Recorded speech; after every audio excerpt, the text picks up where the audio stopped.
자, 이제 오늘 말씀을 나누겠습니다. 한번 따라해 볼까요? 말씀의 제목, 잊지 말아야 할 것.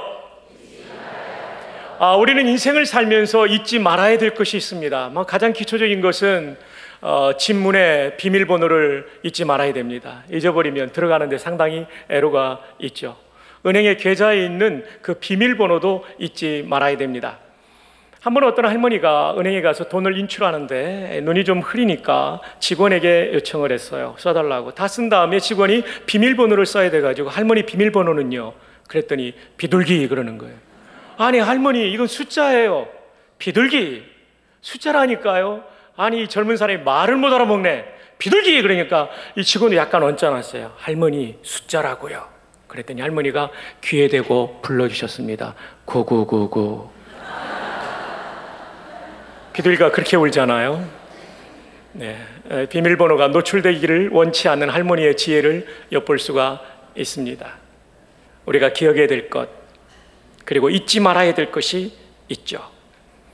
가족으로서는 가족들의 중요한 날들을 잊지 말아야 되겠죠. 국민으로서는 국가의 중요한 날들을 또한 잊지 말아야 될 것입니다.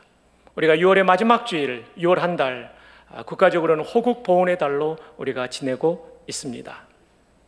65년 전 6.25의 포성이 울려 퍼졌고 3년간의 굉장히 희생이 컸던 전쟁이 끝나고 이제 벌써 60여 년이 지나가고 있습니다. 그날을 잊어서는 안 되죠.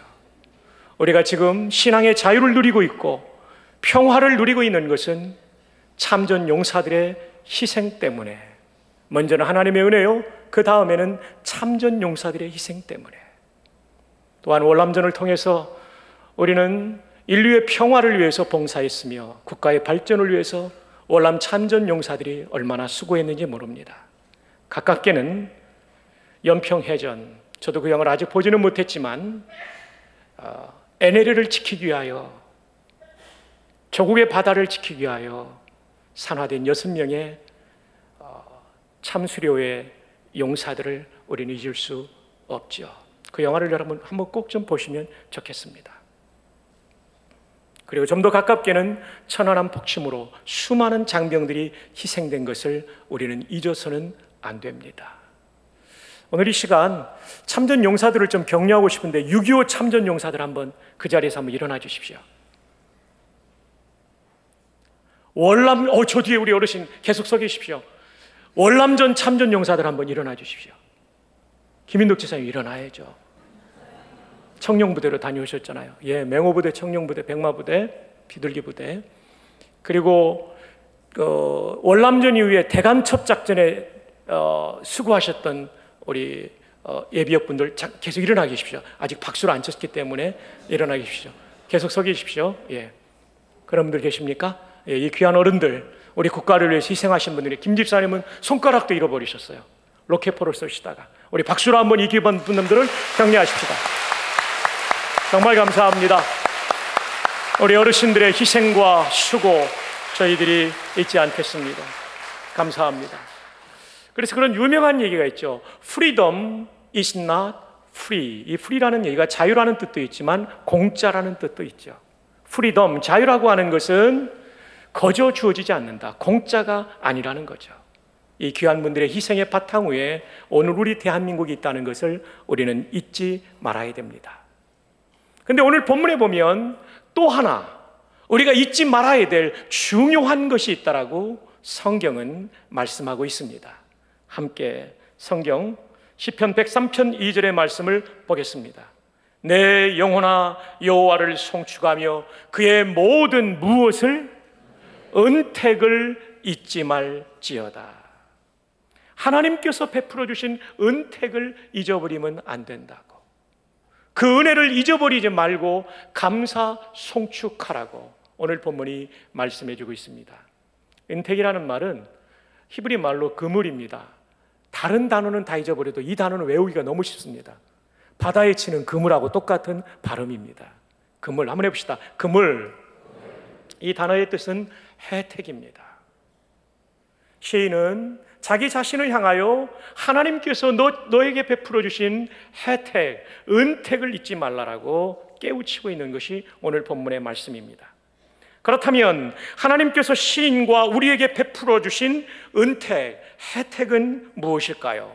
가장 먼저 그것은 사죄의 은택을 베푸셨다는 것을 잊어서는 안 됩니다.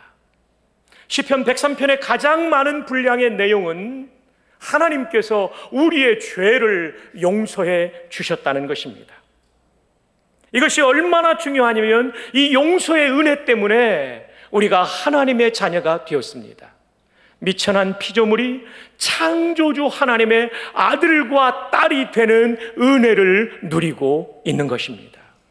여러분, 얼마나 놀랍습니까? 우리가 대통령이나 왕의 양자나 양녀로 입양된다고 하는 것도 놀라운 일인데, 창조주 하나님 만왕의 왕의 아들과 딸로 입적된 것입니다. 이 놀라운 은혜를 우리는 잊어서는 안 될 것입니다. 뿐만 아니라 이 땅을 살면서 창조주 하나님이 나와 동행하시는 복을 우리는 누리고 있습니다.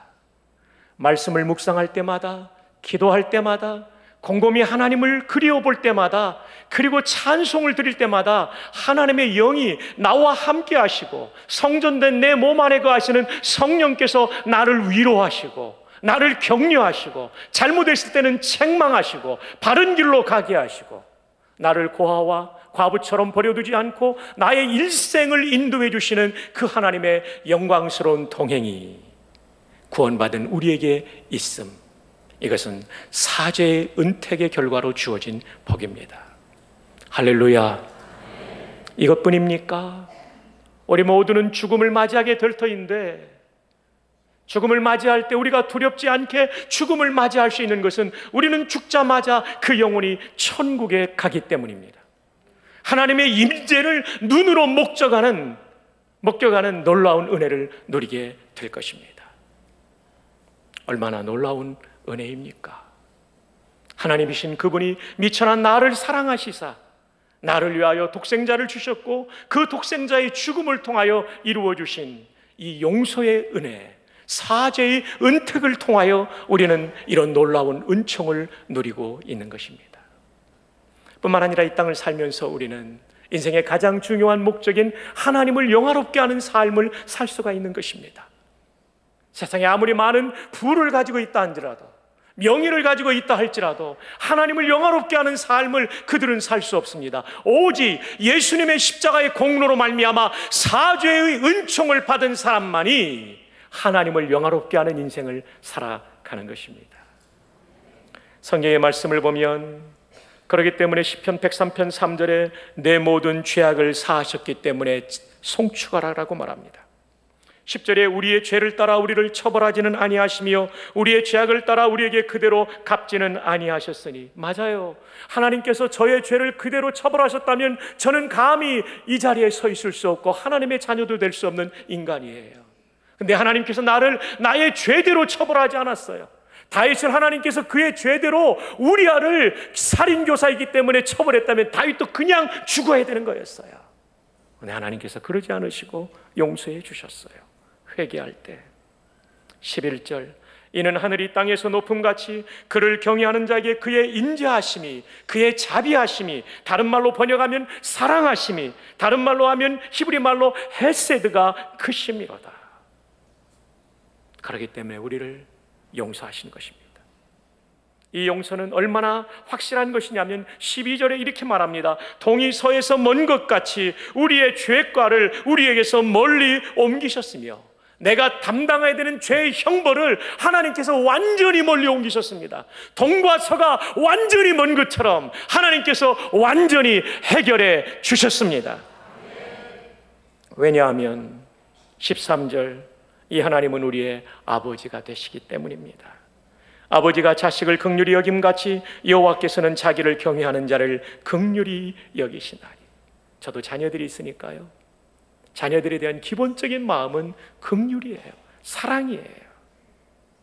이와 같이 하나님께서 우리를 사랑하신 그 사랑, 그 긍휼, 인자하심으로 우리를 대하신다는 것이죠.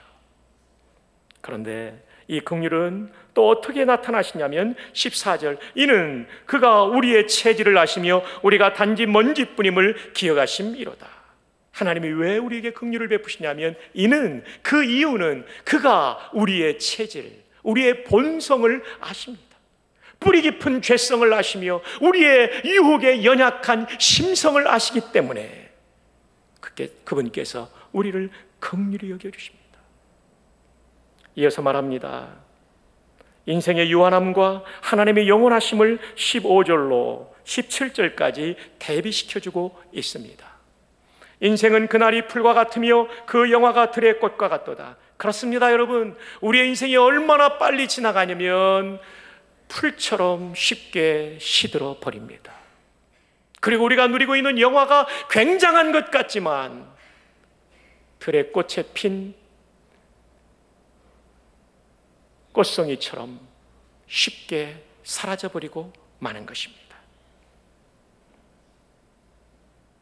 16절에 그것은 바람이 지나면 없어지나니 그 있던 자리도 다시 알지 못하거니와. 그렇죠. 시간이 지나고 가면 어디에 꽃이 피었든지 흔적을 알 수 없는 것처럼 우리의 인생도 사라져버리고 마는 것입니다. 그의 존재 자체가 한동안은 기억되겠지요. 그러나 조금 지나면 다 기억 속에 잊혀져 버리는 것이죠.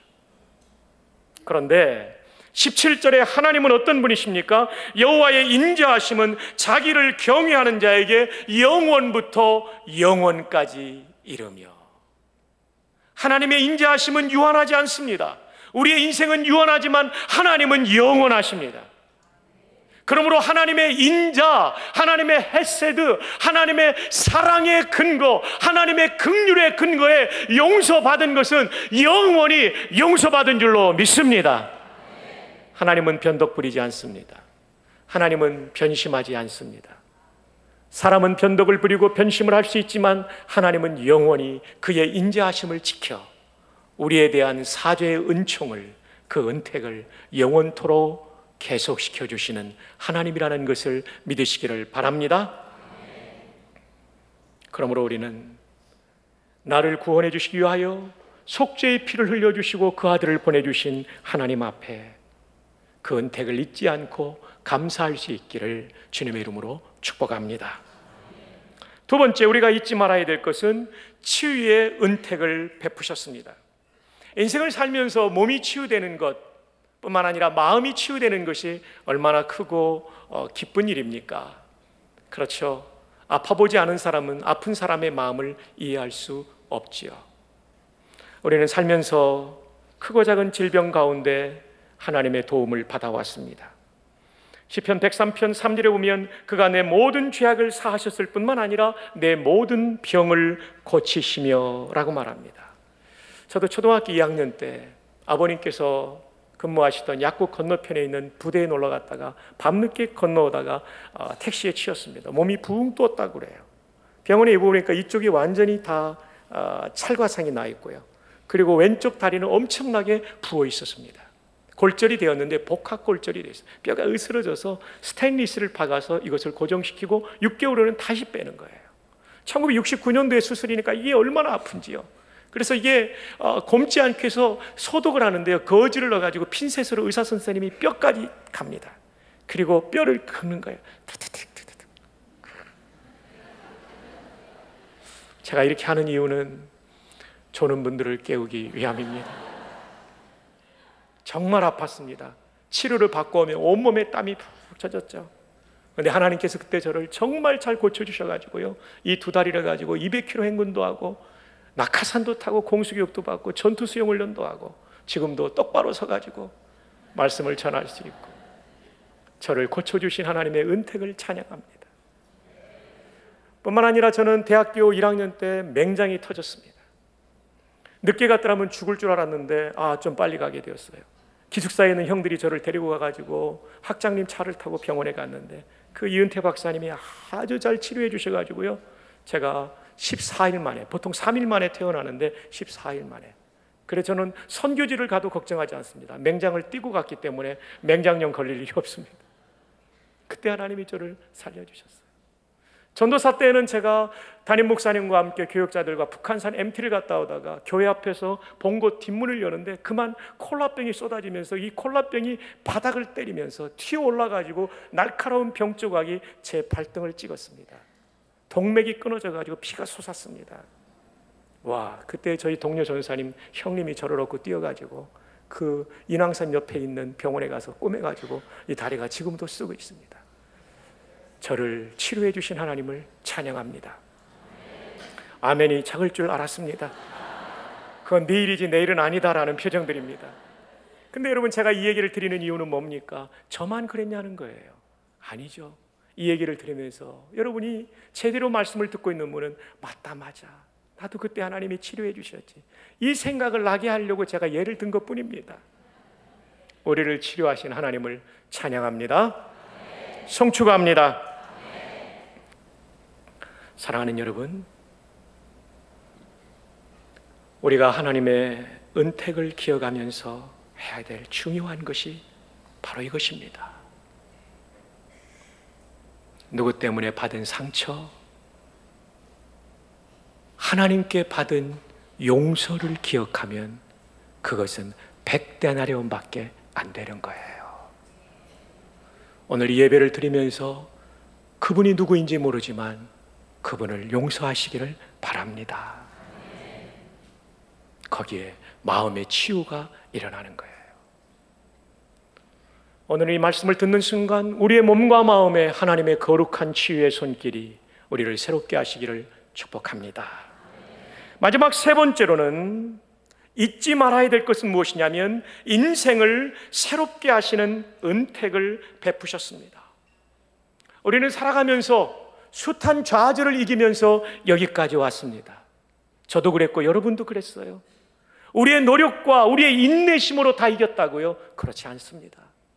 하나님께서 그때마다 내 인생을 다시 시작할 수 있는 용기를 주셨기 때문에, 인생을 새롭게 해주시는 은택을 베푸셨기 때문에 오늘 우리가 여기 있는 겁니다. 우리가 잊지 말아야 될 것, 내 인생을 새롭게 하신 하나님의 은택입니다. 오늘 본문의 5절에 보면 좋은 것으로 내 소원을 만족하게 하사 내 청춘을 독수리같이 어떻게 하시는도다? 새롭게 하시는도다. 이 청춘은 모든 성도를 다 가리키는 거겠죠. 그렇습니다. 내가 시리와 좌절과 낙심 가운데 있을 때 하나님은 내 마음의 소원을 들어주셔서 내 인생을 다시 하늘을 향해, 창공을 향해 비상하는 독수리 같은 인생으로 만들어 주셨습니다.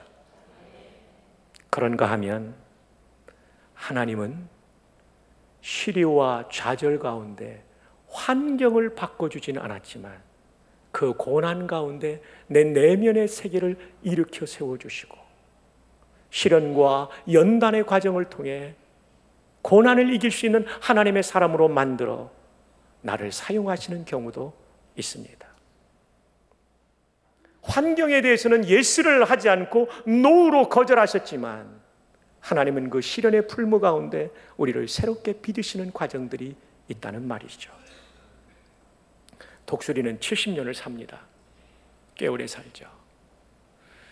40세가 되면 독수리는 부리도 굽어지고 무뎌지고 발톱도 무뎌져서 사냥이 불가합니다. 그리고 날개도 무거워져 가지고 하늘을 향해 날기가 굉장히 힘들어집니다. 독수리 나이 40세. 이때 가면 독수리는 높은 산 바위 틈으로 들어갑니다. 그리고 스스로 무뎌진 부리를 돌에 부딪혀서 깨뜨립니다. 얼마나 아프겠어요. 고통이죠. 그리고 나서 수십 일이 지나서 새로운 부리가 나오면 그 날카로운 부리를 가지고 자기의 발톱을 뽑습니다. 얼마나 아프겠어요.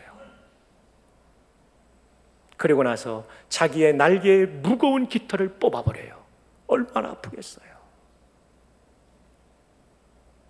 그 다음에 독수리는 새롭게 되어서 30년을 살 수 있고 창공을 비상할 수 있는 날개와 그리고 먹이를 잡을 수 있는 날카로운 팔톱과 부리를 가질 수 있게 되는 거예요. 이것을 우리는 독수리의 자기혁신이라고 부릅니다. 우리는 종종 우리의 인생을 향하여 우리 자신이 나를 깨뜨리는 자기혁신의 삶을 살기도 합니다만은 더 많은 경우는 하나님께서 우리를 이런 고통의 과정을 통하여 나를 혁신시키는 은혜를 경험합니다.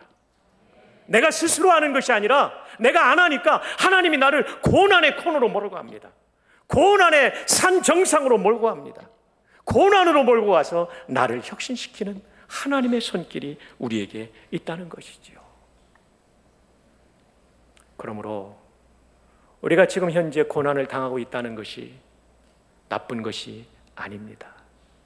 무뎌진 내 부리를 뽑고 무뎌진 내 발톱을 뽑고 무거워진 내 날개를 뽑으시는 하나님의 섭리적 손길일 수 있습니다. 인생이 너무 탄탄대로로 가도 이거 경험하지 못해요. 내 인생의 시련을 경험하면 이것을 경험하죠. 그리고 지내놓고 보면 이것이 내 인생에 훨씬 더 유익한 것임을 우리는 경험하게 됩니다. 넬슨 만델라 전 남아공 대통령, 세계 대통령 중에 가장 오랜 시간 감옥에 있었던 분입니다. 무려 27년간을 있었습니다. 그분이 추록할 때에, 석방될 때에 기자들이 달려가 보니까 70이 넘은 어른이 너무나 정정하신 거예요. 기자가 묻습니다. 5년간 감옥살이를 해도 온몸이 망가지는데 어떻게 27년간 감옥살이를 했는데 이렇게 정정하실 수가 있습니까? 넬슨 만델라가 이렇게 대답을 합니다. 저는 감옥에 있는 내내 하나님께 감사했습니다.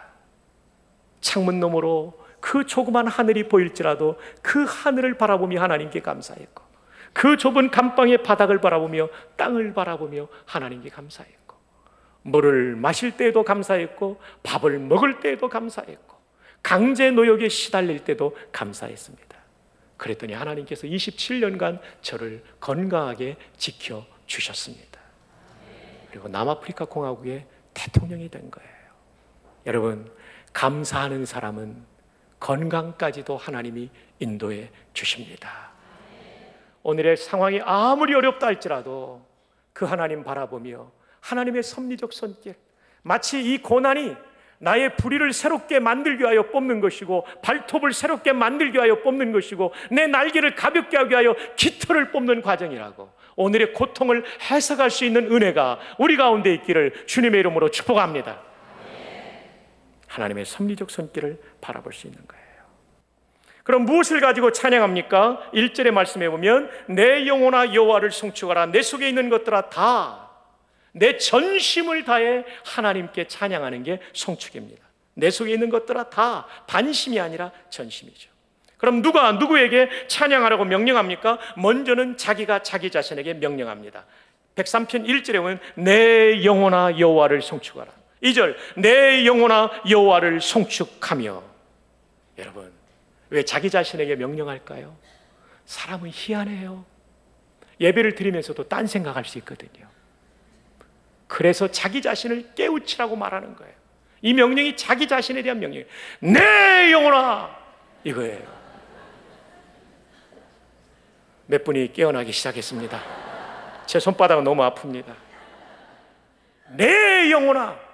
네. 저는요, 찬양대가 찬양할 때 주보 보고 있는 사람이 제일 미워요. 찬양대를 무시하는 거고 하나님을 무시하는 겁니다. 하나님이 그러실 거예요. 너 나한테 찬양하는 저 사람들이 저렇게 싫으냐? 너도 네 마음을 다해서 찬양대와 함께 찬양해라. 이 말씀 하나님 주시는 거예요. 찬양팀 할 때 함께 찬양해야 되는 거예요. 여러분 보세요. 박승희 목사님 여기 앉아있거나 여기 앞에 있을 때 찬양할 때 그냥 있지 않습니다. 함께 찬양합니다. 여러분, 우리의 찬양이 송축이 되기를 바랍니다. 전심으로 찬양하기를 바랍니다. 그 다음에 누구에게 찬양하라고 말합니까? 20절과 21절에 보면 천군 천사에게. 그 다음에 누구에게 찬양으로 말합니까? 22절에 모든 피조물들에게.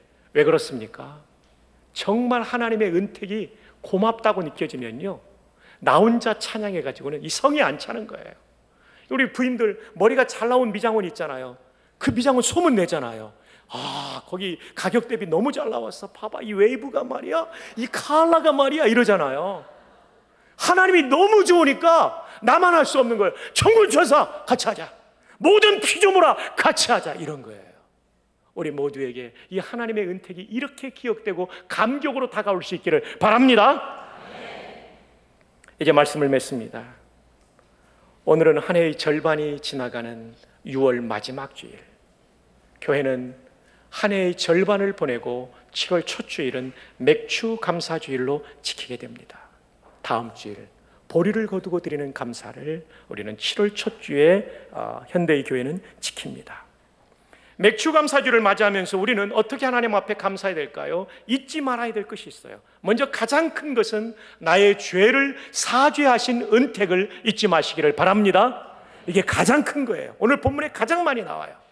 그 다음에 두 번째로는 나를 치유해 주셨던 하나님의 은택을 잊지 않고 감사할 수 있기를 바랍니다. 마지막 세 번째는 뭐냐면 나의 인생을 새롭게 하신 하나님의 은택. 나의 소원의 기도를 예스로 응답해 주신 적도 있지만 때로는 노로 응답해 주셨지만 그걸 통하여 독수리가 새롭게 되듯 내 인생을 새롭게 주신 그 하나님의 은택을 기억하며 우리가 송축하기를 바랍니다. 동시에 아직은 고통이 계속되고 있다 할지라도 하나님의 영원하신 인자하심이 나의 미래를 최선의 길로 인도하실 것을 믿기에 감사할 수 있는 맥추감사주일이 되기를 주님의 이름으로 축복합니다.